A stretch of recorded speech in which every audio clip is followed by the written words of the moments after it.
அனைவருக்கும் வணக்கம். இன்றைக்கு இரண்டு முக்கியமான நிகழ்வுகள் நடந்திருக்கு நண்பர்களே. ஒன்று சர்வதேச செய்தி, ஒன்று நம்ம உள்ளூர் செய்தி. நாம் எந்த செய்திகளை பற்றி பேசுகிறோம் அப்படின்னு நீங்கள் யாராவது கெஸ் பண்ணியிருக்கிறீங்களா நண்பர்களே? சரி, சர்வதேச செய்தி அப்படின்னா அநேகமாக எல்லாருமே கெஸ் பண்ணியிருப்பீங்க நான் எதை பற்றி பேச போகிறேன்னு. யாரெல்லாம் இதில் நம்ம காசா அமைதி ஒப்பந்தத்தை பற்றி பேச போகிறோம்னு நினச்சிருக்கிறீங்க கீழே கமெண்ட்ஸில் சொல்லுங்கள் நண்பர்களே. நீங்கள் நினைத்தது சரி, அதை பற்றி தான் முதல்ல பேச போகிறோம். இரண்டாவது மிக முக்கியமான விஷயம் ஒன்று நடந்திருக்குது. இன்றைக்கு காலையில் உச்சநீதிமன்றம் ஒரு மிக முக்கியமான ஒரு தீர்ப்பு ஒன்று கொடுத்துருக்குது. தமிழ்நாடு அரசியல் தொடர்பான தீர்ப்பு. இதை யாரெல்லாம் கெஸ் பண்ணீங்க அப்படின்னு கீழே கமெண்ட்ல எழுதுங்க நண்பர்களே. இதுக்கான பதில் உங்களுக்கு தெரியல அப்படின்னா நீங்கள் செய்ய வேண்டியது என்ன? கீழே இருக்கிற சப்ஸ்கிரைப் பட்டனை தட்டுங்க. அதுக்கு பக்கத்திலேயே ஒரு பெல் ஐக்கன் இருக்கும், அதை தட்டிட்டு ஆளுங்கிற ஆப்ஷனை கிளிக் பண்ணுங்க. இது யூடியூபாக இருந்தால், இதே நீங்கள் இந்த வீடியோவை ஃபேஸ்புக்கில் பார்க்குறீங்க அப்படின்னாக்க நம்மளுடைய சேனலை ஃபாலோ பண்ணுங்கள் நண்பர்களே. அதே போல் உங்கள் நண்பர்களோடு இதை ஷேர் பண்ணுங்கள். இரண்டாவது விஷயம், மிக சுவாரஸ்யமான விஷயம், கண்டிப்பாக நீங்கள் மிஸ் பண்ணிடாதீங்க. வாங்க நண்பர்களே, இன்றைய செய்திக்கு போகலாம்.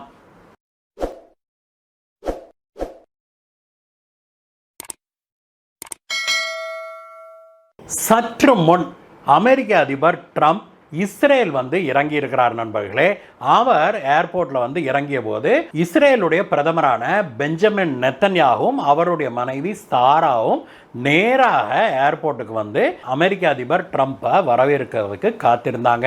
அதே போல அவர்களோடு அந்த நாட்டு அதிபரான ஐசக்கும் அவருடைய மனைவி மக்கேலும் அங்கதான் காத்திருந்தாங்க. அனைவரும் நேரடியாகவே ட்ரம்ப் அவர்களை வரவேற்று பூங்கொத்து கொடுத்து ட்ரம்ப் அவர்களிடம் அவங்கள அழைச்சிட்டு போனாங்க. ட்ரம்ப் அவர்களை பார்த்த உடனேயே பெஞ்சமின் நெத்தன்யாகு உங்களுடைய வருகைக்காக தான் நாங்கள் ஆவலோடு காத்திருக்கிறோம் அப்படின்னு சொல்லி சொன்னார். அதிபர் ட்ரம்ப் உண்மையிலேயே ஒரு மிகப்பெரிய சாதனையை செய்து விட்டாரா அப்படிங்கிற ஒரு கேள்வி நம் எல்லோர் மனதிலையும் எழறது நியாயம்தான் நண்பர்களே.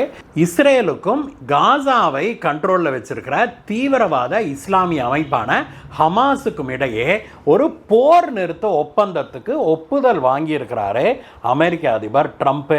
நான் உருட்டினேன், மிரட்டினேன், அதனால தான் செஞ்சேன், அதற்கெல்லாம் அப்பாற்பட்டு இந்த விஷயம் மட்டும் நடந்தது அப்படின்னா உண்மையிலேயே இது ஒரு மிகப்பெரிய அமைதிக்கான முயற்சியாக தான் நம்ம கருத முடியும்.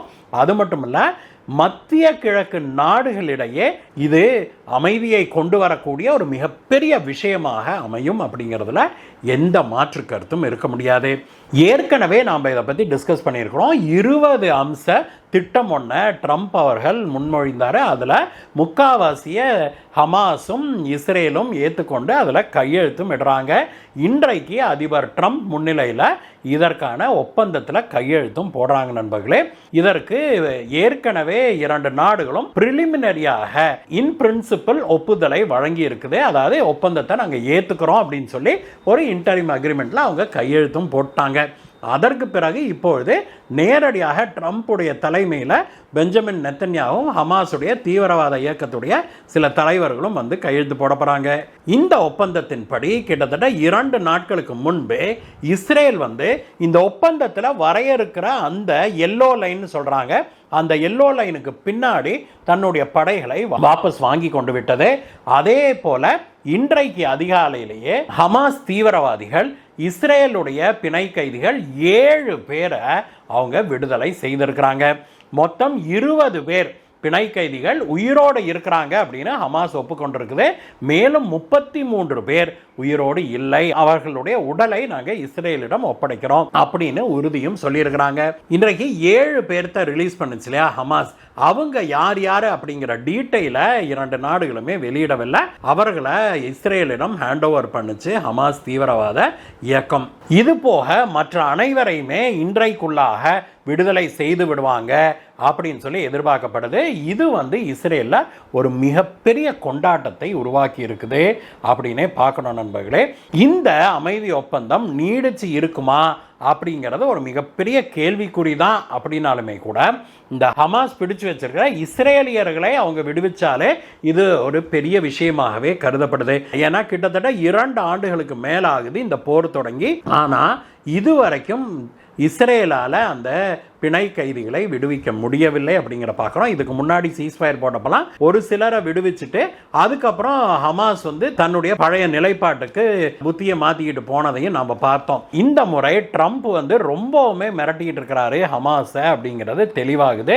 இந்த ஒப்பந்தத்தில் இருக்கிற மிக முக்கியமான ஒரு ஷரத்து என்ன அப்படின்னாக்க, இந்த காசா ஸ்ட்ரிப் இருக்கு இல்லையா, அதை வந்து டீமிலிட்டரைஸ்டு ஜோனாக அறிவிக்க போறாங்க அப்படிங்கிறதான்.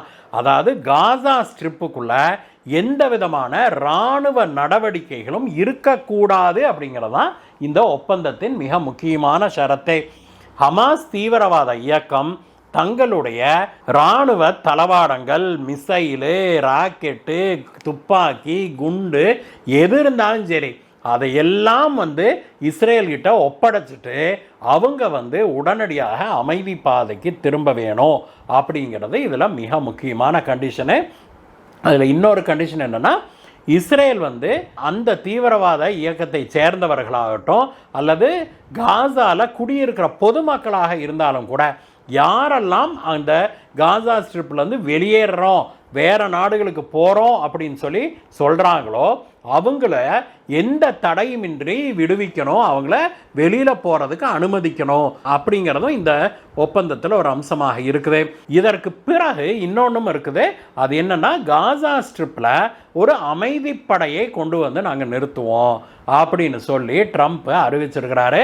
அதோடு இல்லாமல் காசா ஸ்ட்ரிப் இருக்குல்ல, அதை நிர்வகிப்பதற்கு ஒரு சர்வதேச கமிட்டி ஒன்று போடுவோம். அதில் டோனி பிளேர் தலைவராக இருப்பார். டோனி பிளேர் யார்? முன்னாள் இங்கிலாந்துடைய பிரதமர். அவர் வந்து தலைமையேற்று அந்த காசா ஸ்ட்ரிப்பை வந்து வழி நடத்துவார் அப்படின்னு சொல்லியிருக்கிறாங்க. இது போக பல அமெரிக்க அதிகாரிகளும் பிற நாட்டு தலைவர்களும் கூட அந்த குழுவில் இருப்பாங்க அப்படின்னு சொல்லி எதிர்பார்க்கப்படுது. நண்பர்களே, இதெல்லாம் பிளான் பண்ணபடி நடந்துருச்சு அப்படின்னா ரொம்பவுமே சந்தோஷம். காசா ஸ்ட்ரிப்பில் அமைதி திரும்பினதோடு இல்லை, அந்த மக்கள் வந்து செழிப்பாக நிம்மதியாக, அதான முக்கியமானது, நிம்மதியாக எந்த வித அச்சுறுத்தலும் இல்லாமல் அந்த காசா ஸ்ட்ரிப்பில் வாழுகிற பாலஸ்தீன மக்கள் வாழ முடியும். அதே சமயத்தில் இஸ்ரேலுக்கும் பிரச்சனைகளை கொடுக்கக்கூடாது ஹமாஸுங்கிறது ஒரு கண்டிஷன். அப்போ இஸ்ரேலில் வாழுகிற மக்களும் நிம்மதியாக எந்த விதமான அச்சுறுத்தலும் இல்லாமல் வாழ முடியும்.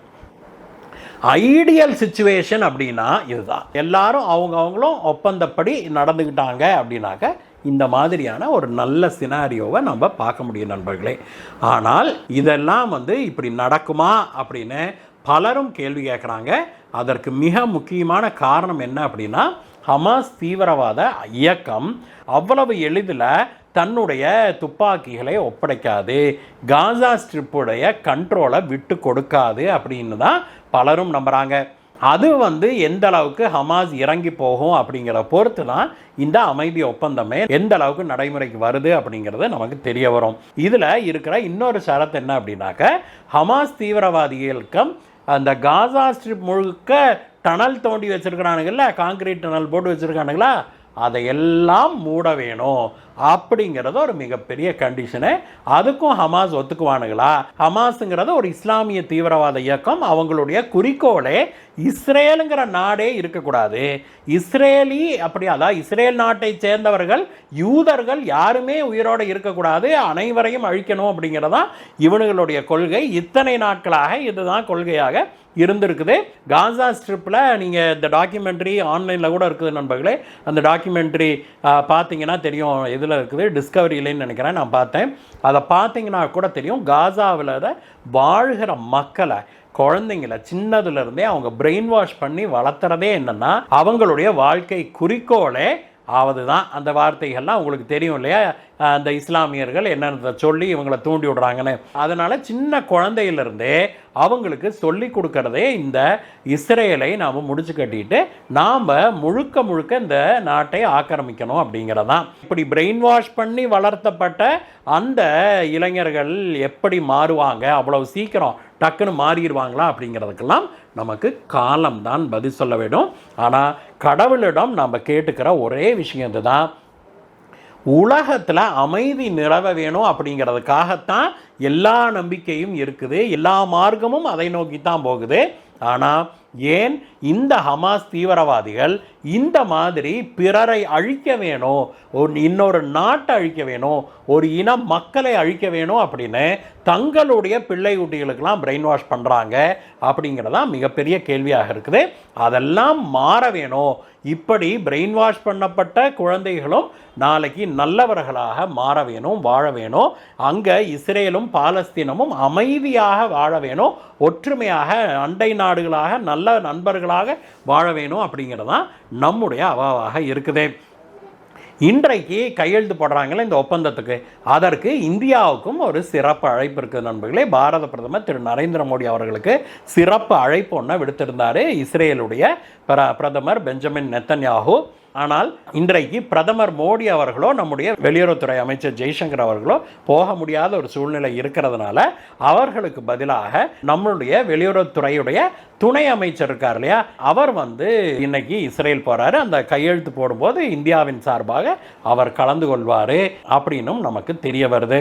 சரி நண்பர்களே, இது ஒரு விஷயம், நல்லதே நடக்கட்டும் அப்படின்னு நம்ம நினைக்கிறோம், ரைட்டா? இதற்கு அடுத்தது இரண்டாவது விஷயம், மிக சுவாரஸ்யமான முக்கியமான விஷயம், நம்ம ஊர் விஷயம் என்ன அப்படின்னா, உச்ச நீதிமன்றம் இன்றைக்கு ஒரு உத்தரவு ஒன்று போட்டிருக்குது.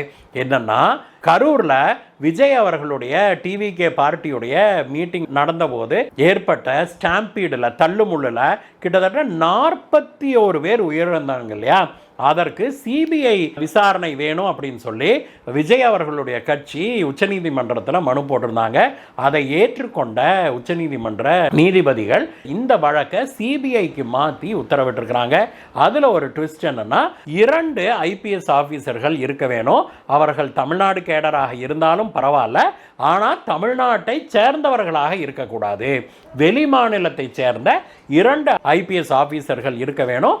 அதுவும் இல்லாமல் அவங்க ஐஜி ரேங்க்ல இருக்க வேணும் அப்படின்னு சொல்லி போட்டிருக்கிறாங்க 2 உயரதிகாரிகள்.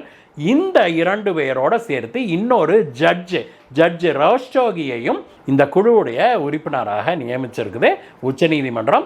ஜஸ்டிஸ் ரோஸ்டோகி அவர்களே இந்த 2 ஐபிஎஸ் ஆஃபீஸர்கள் யாரு அப்படிங்கிறத தேர்ந்தெடுக்கிற உரிமையையும் வழங்கி இருக்குது உச்சநீதிமன்றம். இனி இந்த விசாரணை முழு வேகத்தோட நடத்தப்படும் அப்படின்னு எதிர்பார்க்கிற நண்பர்களே. எது எப்படி இருந்தாலும் நண்பர்களே, இறந்த உயிர்களுக்கு ஒரு நியாயம் வேணும். அங்க எங்க தவறு நடந்தது, யார் செய்தாங்க, எதனால இப்படி ஒரு கோர சம்பவம் நடந்தது அப்படிங்கிறத சிபிஐ உடைய விசாரணை வெளிக்கொண்டு வர வேணும் அப்படிங்கிறதான் நம்முடைய அவாவாகவும் இருக்குது. இந்த வீடியோவை பற்றிய உங்களுடைய கருத்துக்களை சொல்லுங்கள் நண்பர்களே. மீண்டும் உங்களை வேற வீடியோ சந்திக்கிறேன் கைஸ். Bye bye.